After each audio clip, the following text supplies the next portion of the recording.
Hello everyone, this is Defense Politics Asia, and this is the analysis, or rather reporting, or whatever you want to call this, the video on the Russian offensive. So, or rather the Russian perspective, or the Russian operations within Ukraine. So uh, the Russian forces has somewhat launched a counteroffensive, mainly actually in the Kupyansk-Svatove region. We actually see fighting reported at Synkivka. This actually comes, this is reported by the Ukrainian Defense Ministry, and it comes after like weeks of Ukrainian pressure on Synkivka. So the Ukrainians has been consistently attacking Synkivka region because the Russians are refused to leave, and it seems like the moment the Ukrainians stopped attacking, the Russians actually went into the offensive, with the Russian forces actually attacking.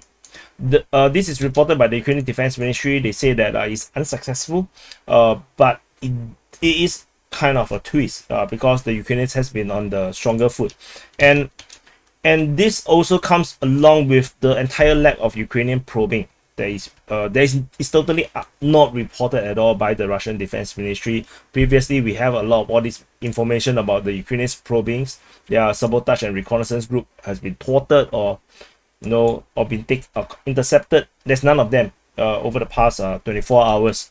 So that comes as a surprise, and even shelling report is pretty limited. We only have a Synkivka and at Battle. So this is something of a interesting situation, and this also continues within the Sivers front, with the Russians attacking Spurny, and there's the also attacking at Bilohorivka.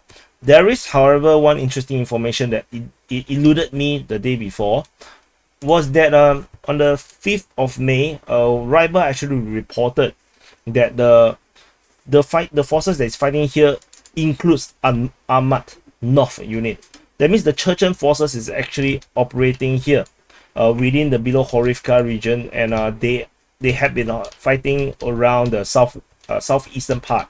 They are attacking in the southeastern part, and then they managed to entrench themselves around the eastern part of this quarry.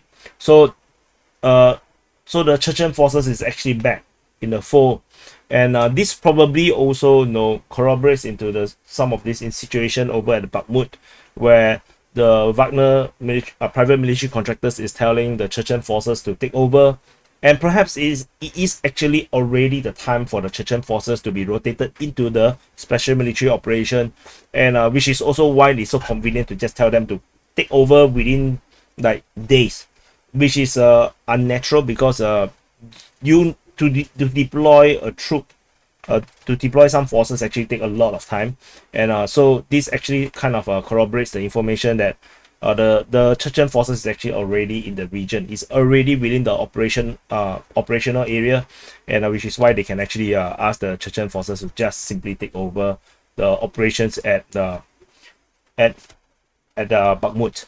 Within the Bakhmut front, of course, the Wagner forces continue to fight within the city itself, and this you can actually check out more on the DPA War channel on the Bakhmut front update.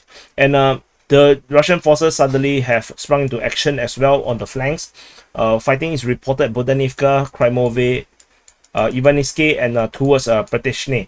And all this previously was pretty dull, and it seems like the airborne forces of the Russian military doesn't feel like fighting. They're just holding ground. Suddenly they are on the offensive again. All this information is coming from the Ukrainian Defense Ministry. So that this is the Predtechyne, and that's the push over towards that direction. And the Russian attack or offensive operation towards Niu-York continues. Similarly, this is reported only by the Ukrainian Defense Ministry. I have no idea who else actually even have any information about this.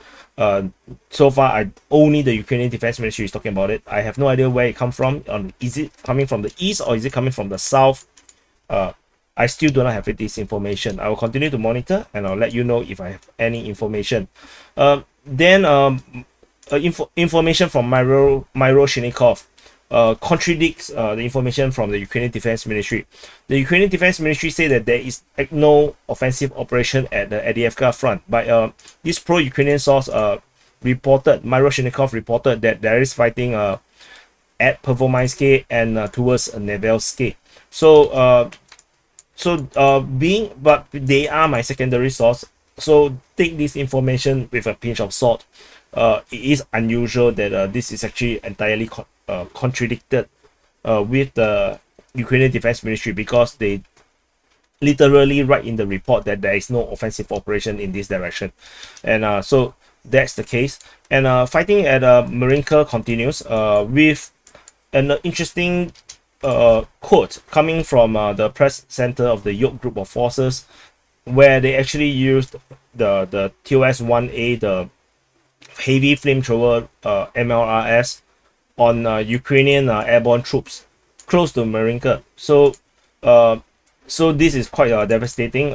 They say that they take out, I think, I believe, if I didn't remember wrongly, a platoon stronghold. So yeah, this actually spells some kind of trouble. I don't remember much of having TOS-1A operating at the Marinka region, so this comes as a unique thing. At least from my memory, I don't remember seeing TOS-1A operating within this region here.